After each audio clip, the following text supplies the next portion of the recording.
बिस्मिल्लाहिर्रहमानिर्रहीम। अस्सलाम वालेकुम नादरीन, आप यूट्यूब चैनल देख रहे हैं। मैं इमरान खान हूँ। नादरीन, पहले बैन अल-अक़वामी फ्रंट से कुछ खबरें, फिर पाकिस्तान से बहुत अहम खबरें हैं, मैं आपके साथ शेयर करता हूँ। इंटरनेशनली जो खबर सबसे पहले मैं आपको दूंगा वो ईरान ने एक नया नक्शा जारी किया है, और उसकी वजह यह है कि डोनाल्ड ट्रंप के एक स्टेटमेंट ने और नए इकदाम ने पूरे खित्ते को जंग से दो चार करने के बड़े ख़तरात से लाक कर दिया है। यानी डोनाल्ड ट्रंप ने कहा कि वो बहरी जहाज़ों को आबना हुर्मुज़ में से अपनी हिफाजत में गुजारेंगे, और जो कोई भी रुकावट बनेगा उसके साथ वो लड़ाई करेंगे। अब रुकावट तो वहाँ पे ईरान मौजूद है और वो आबना हुर्मुज़ को कंट्रोल करते हैं। तो यहाँ पे खित्ते में कशीदगी पैदा हो गई है। गुज़िश्ता 24 घंटों में हमने जो चीज़ें देखी, ख़ास तौर पे गुज़िश्ता रात में ईरान ने अनाउंसमेंट की कि फ़ौरी तौर पे जितने भी जहाज़ यहाँ पे मौजूद हैं वो रियासुल खैमा के इलाके को छोड़कर दुबई वाले एरिया में चले जाएं। यानी आबना हुर्मुज़ के करीब जितने बहरी जहाज़ वहाँ पे या ऑयल टैंकर्स या तजारती जहाज़ जो वहाँ पे मौजूद थे, उन सबको ये कहा गया कि वो अपनी लोकेशन को तब्दील करें और पीछे की जानिब जाएं। जो यहाँ मौजूद रहेगा वो यहाँ पे अपने ख़तरात को दावत देगा, और उसके लिए जो भी होगा उसके लिए ज़िम्मेदार वो खुद ही होगा। ये ईरान ने कह दिया, और अमेरिका के लिए भी वार्निंग जारी की। लेकिन ईरान ने एक नया नक्शा जारी किया है। इस नक्शे को आप देखिए। ये नक्शा BBC पे भी छपा है, दुनिया भर के आलमी मीडिया पे ये नक्शा छपा है, और ईरानी पासदारान इनकलाब ने अपने ज़ेरे कंट्रोल आबना हुर्मुज़ के इलाकों का नक्शा जारी कर दिया। इसमें जो ओमान का एरिया है, एक चीज़ आपको जहन में रखनी पड़ेगी, मैंने आपको पहले भी एक मैप दिखाया था कि ओमान का एक बहुत बड़ा हिस्सा आबना हुर्मुज़ के किनारे पर है, और वो ओमान से कटा हुआ है। यानी बीच में UAE आ जाता है, फिर उसके बाद ओमान का वो कॉर्नर आ जाता है। तो वो जो दोनों कॉर्नर हैं जहां पे ओमान मौजूद है, वहां से उन्होंने एक सीधी पट्टी खींचकर ईरान तक लेकर गए हैं, और ये बताया है कि इस एरिया के अंदर से जो भी गुजरेगा वो आबना हुर्मुज़ को अबूर करेगा, वो ईरान की रेड लाइन को क्रॉस करेगा। और ईरान ने बाकायदा रेड लाइन्स जारी की हैं इस नक्शे के अंदर। इस नक्शे को आप एक मरतबा फिर देख लें। एक बीच में लकीर है जो बता रही है वो समंदरी रास्ता जहां से बहरी जहाज़ों को गुजरना है, ईरान की इजाज़त से और उसकी कोऑर्डिनेशन से। जबकि दो लाल लकीरें ये बता रही हैं कि इन लाल लकीरों के बीच में कोई नहीं आएगा। और ये नक्शा जारी करने का मकसद भी ये है कि अगर अमरीकी जहाज़ या इसराइली जहाज़ इस एरिया के अंदर आएंगे तो वो ईरान की हुदूद की खिलाफ वर्जी करेंगे। ये मामला है, इस नक्शे को जारी किया गया है। दूसरा ये है कि ईरान ने बड़ी वाज़ेह धमकी दी है। अमरीकी अफवाज ने आबना हुर्मुज़ में दाखिल होने की कोशिश की तो हम उन्हें निशाना बनाएंगे। हुर्मुज़ में मुदाखलत को जंग बंदी की खिलाफ वर्जी करार दिया जाएगा, और उसे जंग बंदी की खिलाफ वर्जी तस्वुर किया जाएगा और लड़ाई समझा जाएगा। और अमरीकी धमकियों का जवाब देने के लिए हम पूरी तरह से तैयार हैं। डोनाल्ड ट्रंप के पास सिर्फ दो रास्ते हैं, या तो वो बहुत नामुमकिन किस्म की एक जंग शुरू कर दे, या फिर डोनाल्ड ट्रंप एक ख़राब डील कर ले। यानी एक ऐसी डील जिससे जंग तो रुक जाए, लेकिन डोनाल्ड ट्रंप जिस तरह की फेस सेविंग मांग रहा है उस तरह की फेस सेविंग उसे ना मिले। दूसरी जानी प्रोजेक्ट फ्रीडम की, ये प्रोजेक्ट फ्रीडम वही है जिसके तहत डोनाल्ड ट्रंप ने कहा कि वो आबना हुर्मुज़ के रस्तों को खोलेगा और वहां से बहरी जहाज़ों को निकालेगा ताकत के जोर पे। तो इसके लिए 15,000 अमरीकी फौजी तैनात किए जाएंगे। ये सेंटकॉम हुकाम ने कहा। पता नहीं इनके पास प्लान क्या है, किस तरीके से आबना हुर्मुज़ को खोलेंगे। मैंने आपको बताया था कि 3 चीज़ें डोनाल्ड ट्रंप के सामने रखी गई थी। एक चीज़ रखी गई थी कि ईरान पे एक शदीद तरीन हमला किया जाए, और इतना ज़बरदस्त हमला किया जाए कि ईरान की बुनियादों को हिला दिया जाए और चंद घंटों के अंदर हर तरफ बमबारी की जाए। दूसरी चीज़ बताई गई थी कि आबना हुर्मुज़ को किस तरीके से खुलवाया जा सकता है, वहाँ पे अमरीकी फ़ौज जाकर कब्ज़ा कर ले और उसके बाद ईरान को दोबारा कब्ज़ा करने ही ना दे। और तीसरी चीज़ ये बताई गई थी कि यूरेनियम को ईरान में से उठाकर कैसे ले जाया जा सकता है। तो यूरेनियम कहाँ है इसके बारे में कोई पक्की इंफॉर्मेशन नहीं है, लेकिन इंटरनेशनल एटमी मामलात को देखने वाली जो एजेंसी है IAEA, वो ये कहती है कि अस्फहान में जो मरकज़ है, जौहरी मरकज़, वहीं पे यूरेनियम की मौजूदगी हो सकती है। सारी नहीं तो यूरेनियम का एक हिस्सा वहाँ पे मौजूद हो सकता है। अब ये जनाब धमकियाँ लग रही हैं ईरान की जानिब से, और अमरीकी जंगी जहाज़ पर 2 मिसाइल या ड्रोन फायर करने की भी रिपोर्ट आई है, और ये दावा पासदारान इनकलाब ने किया है। यानी ईरान ने दावा किया कि हमने वार्निंग दी अमरीकी बहरी जहाज़ को, जंगी बहरी जहाज़ को, वो नहीं रुका तो हमें फिर उसके ऊपर फायर करने पड़े, और 2 मिसाइल या 2 ड्रोन्स जो है वो अलग अलग रिपोर्ट हो रहे हैं। ये ईरानी दावा है। लेकिन अमरीकी मीडिया और अमरीकी सोर्सेज ने इसकी तरदीद की है और उन्होंने कहा कि किसी भी अमरीकी बहरी जहाज़ के ऊपर कोई मिसाइल या ड्रोन्स आकर नहीं गिरे, कोई इस तरह का हमला नहीं हुआ। लेकिन ईरान की जानिब से ये दावा है। आने वाले वीडियोज़ में थोड़ी देर के बाद हमें पता चल जाएगा कि एक्चुअली हकीकत क्या थी। नाज़रीन, डोनाल्ड ट्रंप ने जो कुछ भी किया गुज़िश्ता 2-3 महीनों के अंदर, उससे उनकी मकबूलियत बहुत तेज़ी से नीचे गई है अमेरिका में। और हर हफ्ते एक सर्वे आता है जिसमें यह पता चलता है कि डोनाल्ड ट्रंप की अप्रूवल रेटिंग कितनी है, कितने अमेरिकन डोनाल्ड ट्रंप को दुरुस्त समझते हैं और कितने गलत समझते हैं। तो पिछले हफ्ते एक कातलाना हमला हुआ था, एक आदमी पकड़ा गया अमेरिका में और डोनाल्ड ट्रंप ने उसके बारे में बहुत सारी चीज़ें भी कही थी। वहाँ पे एक डिनर हो रहा था वाइट हाउस कॉरेस्पॉन्डेंट्स का और ये डिनर वाशिंगटन में था।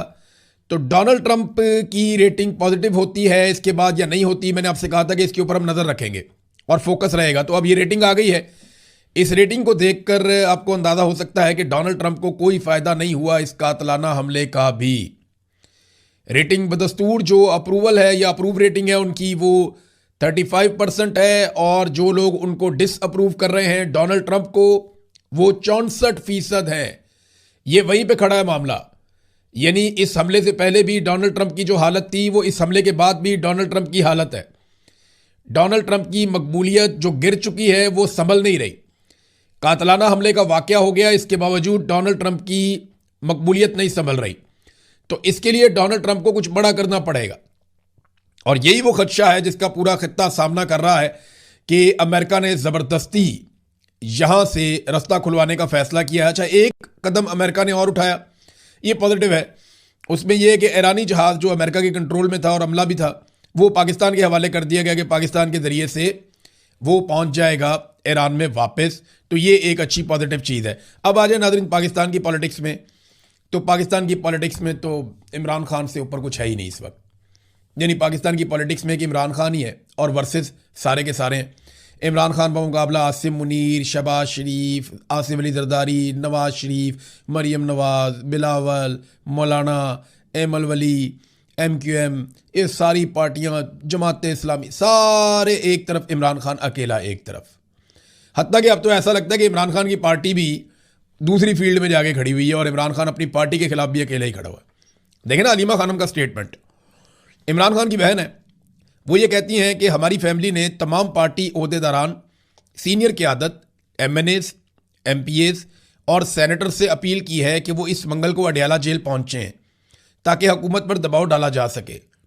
नंबर 1, इमरान खान के वकला और अहले खाना को फौरी मुलाकात की इजाज़त दी जाए। नंबर 2, इमरान खान को मुकम्मल तिब्बी मुआयने और इलाज के लिए शिफा इंटरनेशनल अस्पताल मुंतकिल किया जाए, जहां माहिर डॉक्टरों से इनके ज़ाती मुआलजीन और अहले खाना की मौजूदगी में यकीनी बनाया जाए कि इलाज हो उनका। नंबर 3, चीफ जस्टिस डोगर इस बात को यकीनी बनाए कि इमरान खान और बुशरा बीबी की ज़मानत की दरख्वास्तों को फौरी समाअत के लिए मुकर्रर किया जाए ताकि उन्हें इस गैर कानूनी कैद से बिला ताखीर रिहा किया जाए। इमरान खान और बुशरा बीबी को तन्हाई में कैद रखा गया है जो कि बहुत बड़ा जुल्म है और पाकिस्तानी कवानीन और बैनुल अक़वामी इंसानी हकूक़ के मेयारात की खिलाफ वर्जी है। ये बात जो है वो अलीमा खानम ने कही। अब एक दफ़ा फिर उन्होंने अपनी पार्टी से अपील की, इमरान खान की पार्टी से अपील की। इमरान खान ने ये पार्टी बनाई है, सारे लोग इमरान खान के नाम पे वोट लेते हैं। आज इमरान खान की बहनें कह रही हैं कि मदद करो इमरान खान की। अच्छा, इमरान खान की बहनों ने अपने लिए कुछ नहीं मांगा। इस सारे के अंदर कहीं भी नहीं है कि हमारे मुकदमात ख़त्म किए जाए। इस सारे में कहीं नहीं है कि हमारे रिश्तेदारों को छोड़ा जाए या आसान न्यादी को जेल से बाहर निकाला जाए। इस सारे के अंदर कहीं नहीं है कि हमारा फलां फ़ायदा कर दिया जाए या हमारी गिरफ्तारी से हमें बचाया जाए। ऐसी कोई चीज़ नहीं कही इनकी बहनों ने। एक ही बात कही है कि इमरान खान के लिए आ जाओ अडयाला जेल के बाहर और दबाव बढ़ाओ ताकि इमरान खान को इलाज की सहूलत मिले और गैर कानूनी कैद से निजात मिले और दबाव बढ़े अदलिया के ऊपर भी और मौजूदा निज़ाम के ऊपर भी। और अदलिया तो वैसे ही दबा के प्रेशर डाल के इन्होंने बेड़ा गर्क कर दिया अदलिया को। उसको ऑक्सीजन मिलनी चाहिए। जब तक पब्लिक नहीं निकलेगी अदलिया के अंदर तो उनको हौसला ही नहीं हो रहा। नादरीन, एक और मैं आपको खबर देता हूं, अफसोसनाक खबर है और हमारे पाकिस्तान के अदालती निज़ाम को बेनकाब कर रही है। इस्लामाबाद हाई कोर्ट ने 190 मिलियन पाउंड केस में इमरान खान और बुशरा बीबी की सज़ा के खिलाफ मरकजी अपीलें 7 मई को समाअत के लिए मुकर्रर की। याद रखिएगा कि ये सज़ाएं लगभग 1.5 साल हो गया दी हुई हैं इमरान खान को और लगभग 1.5 साल हो गया है इमरान खान साहब की पार्टी ने सज़ा मुअत्तली की दरखास्तें दे रखी है। 1.5 साल हो गया सज़ा मुअत्तली और ज़मानत के मामलात को नहीं सुना गया और अब 1.5 साल के बाद जो मरकजी अपील है जनाब कि ये फैसला ठीक हुआ है अगर इसको सुन लेते हैं, तो इसको सुनने की बुनियाद के ऊपर जो सजा मुअत्तली की दरखास्तें थी उन्हें फारिग कर दिया। 1.5 साल तक उन दरखास्तों को नहीं सुना, 1 से 1.5 साल के बीच में हो गया, उन दरखास्तों को सुना ही नहीं। और जब सुनने का वक्त है तो कहा नहीं हम वो सुन लेते हैं, हम अपीलें सुन लेते हैं, इसको रहने देते हैं हम। और अब बड़ी सादी सी बात है, मैं आपको बता देता हूं। मैं पहले ये कहता था ना आपको बार बार कि अदालतों में ये मामला जाएगा तो ठहर नहीं पाएगा। अब अगर अदालत में ये मामला जाएगा तो जो आसिम मुनीर साहब चाहेंगे और जो पाकिस्तान की मिलिट्री एस्टेब्लिशमेंट ऑर्डर दे देगी, वही फैसला इस्लामाबाद हाई कोर्ट से होगा। इसकी गवाही अभी अफसार आलम साहब ने भी दी है कि किस तरीके से मोहसिन नकवी साहब इस्लामाबाद के हाई कोर्ट के जो जजेस हैं उनको आगाह करते हैं कि बड़े साहब यानी फील्ड मार्शल आसिम मुनीर क्या चाहते हैं। ये गवाहियां तो अब उनके घर के बंदे दे रहे हैं कि अदालतों को कैसे वो लोग कंट्रोल करते हैं। तो ये बात आप अपने जहन में रखें कि अगर किसी को ये लगता है कि अदालतों से इमरान खान को इंसाफ मिलेगा तो वो इंसाफ तब तक नहीं मिलेगा जब तक कि अदालतें आज़ाद नहीं हो जाएंगी। और इंसाफ की तवक्को बिल्कुल नहीं की जा सकती जब तक कि मिलिट्री एस्टेब्लिशमेंट के अंदर का बोझ और उनका लालच खत्म नहीं होगा, और वो खत्म होता हुआ दिखाई नहीं दे रहा। बहरहाल ये मामला इमरान खान साहब का लंबा लटकेगा और इसकी कीमत कौन अदा करेगा? पाकिस्तान, क्योंकि पाकिस्तान तो लगातार कीमत अदा कर रहा है। हुकूमत दावे करती है कि हमने ये कर दिया, हमने वो कर दिया। आसिम मुनीर साहब यहां से पाकिस्तान ऊंची उड़ान की तरफ जाएगा, शबाज शरीफ, हम तरक्की की मनाजिल तय कर रहे हैं, मैक्रो इकोनॉमिक्स में ये कर दिया वो कर दिया। ये सुने इन्होंने क्या किया। मोहम्मद जुबैर साहब ने सिर्फ चंद सवालात उठाए, ये 10-11 सवाल है। आप यकीन करें कि अपोजिशन के करने का ये काम था। कौमी असम्बली में और सेनेट में जो अपोजिशन के अरकान हैं उन्हें ये बात करनी चाहिए थी, उन्हें ये बात उठानी चाहिए थी। लेकिन जो काम पूरी की पूरी अपोजिशन मिलकर नहीं कर पाई वो काम अकेले मोहम्मद जुबैर साहब ने किया। ये जरा सुने आप और आप हैरान हो जाएंगे इस डाटा को देखकर। और ये सरकारी डाटा है, ये कोई ऐसी चीज नहीं है कि जो मैंने बना ली या मोहम्मद जुबैर साहब ने बना ली। उन्होंने कहा जी कि अगर तो पाकिस्तान बहुत तरक्की कर रहा है और पाकिस्तान बहुत आगे जा रहा है और इकॉनमी जो है वो बहुत फ्लोरिश कर रही है, तो क्यों पाकिस्तान में टैक्सेस के रेट सबसे ज्यादा हैं पूरे खित्ते में? नंबर 1, क्यों पाकिस्तान में बिजली की कीमत सबसे ज्यादा है पूरे खित्ते में? क्यों पाकिस्तान में जो जीडीपी की ग्रोथ है वो पूरे खित्ते में सबसे कम है? क्यों हमारे यहां पे बेरोजगारी सबसे ज्यादा बढ़ गई है? क्यों पूरे खित्ते में हमारे यहां पे गुर्बत सबसे ज्यादा बढ़ गई है? क्यों पूरे खित्ते में हमारे यहां पे महंगाई सबसे ज्यादा बढ़ गई है? क्यों पूरे खित्ते में हमारे यहां पे हाईएस्ट पॉलिसी रेट है? क्यों है? क्यों पूरे खित्ते में हमारे यहां पे सबसे स्लो ग्रोथ रेट है, तरक्की भी हम सबसे कम कर रहे हैं? और क्यों जंग के बाद हमने सबसे ज्यादा पेट्रोलियम मसनूआत की कीमतें बढ़ाई? जंग शुरू होने के बाद से लेकर अब तक हम 56% से जायद पेट्रोलियम मसनूआत की कीमतें बढ़ा चुके हैं। डीजल में तो और बहुत ज्यादा बढ़ाई हैं। लेकिन यहां पे इसी वक्त में बांग्लादेश ने जो कीमतें बढ़ाई वो 10% है और इंडिया ने जो कीमतें बढ़ाई वो 0% है। यानी इंडिया ने इस जंग का जरा सा बोझ अपने अवाम पे नहीं डाला, जबकि हमने जंग का बहुत बड़ा बोझ जो हम पे डला भी नहीं, पाकिस्तान पे आया भी नहीं, वो अवाम पे डाल के अवाम की जेबें काट ली। बांग्लादेश ने सिर्फ 10% बोझ डाला अपने लोगों के ऊपर। फिर एक और चीज है कि पाकिस्तानी हुकूमत क्यों ईरान की जंग के बाद से लेकर अब तक लगातार लोगों के ऊपर टैक्सेस का बोझ बढ़ाती चली जा रही है पेट्रोलियम लेवी के जरिए से। और पूरे खित्ते में क्यों पाकिस्तान में सरमायाकारी की शरह सबसे कम होती चली जा रही है। और एक और चीज भी उन्होंने पूछी आखिर में कि ये सब कुछ तो हो रहा है पाकिस्तान में, तमाम इंडिकेटर्स नीचे जा रहे हैं, तमाम चीजों में पाकिस्तान बर्बाद हो रहा है, लेकिन पाकिस्तानी हुक्मरान अय्याशी में पूरे खित्ते में सबसे नंबर 1 है। जैसे तैयारे, गाड़ियां, ट्रैवलिंग्स, होटल्स, जिस तरह की अय्याशियां और जिस तरह का माहौल ये इंजॉय करते हैं, पूरे खित्ते में किसी मुल्क के हुक्मरान ऐसी चीजें इंजॉय नहीं करते। और फिर ये कहते हैं जनाब कि इन्होंने इकॉनमी ठीक कर दी है। इकॉनमी का तो सारा बेड़ा गर्क किया। इन्होंने एक्चुअली अपनी जाती इकॉनमी ठीक की है और कुछ ठीक नहीं किया। नाज़रीन, मैं आपको एक स्टेटमेंट सुनाना चाहता हूं। ये स्टेटमेंट के साथ एक खबर आप मिला के पढ़ेंगे तो आपको फिर समझ आएगी। ये स्टेटमेंट है DGISPR अहमद शरीफ साहब का। सुने आप। हिंदुस्तान का मोदी कहता है कि हम तुम्हारा पानी बंद कर देंगे, तुम हमारा पानी बंद कर दोगे, हम तुम्हारा सांस बंद कर देंगे। तुम हमारा पानी बंद कर दोगे, हम तुम्हारा सांस बंद कर देंगे। ये कहा जनाब मोहतरम DGISPR ने। खबर देखें आप। भारत ने बगलिहार डैम भरने के लिए पानी रोक दिया। दरिया चनाब में पानी की किल्लत है। पाकिस्तानी हुकाम का अलर्ट जारी। भारत लगातार पाकिस्तान का पानी रोक रहा है।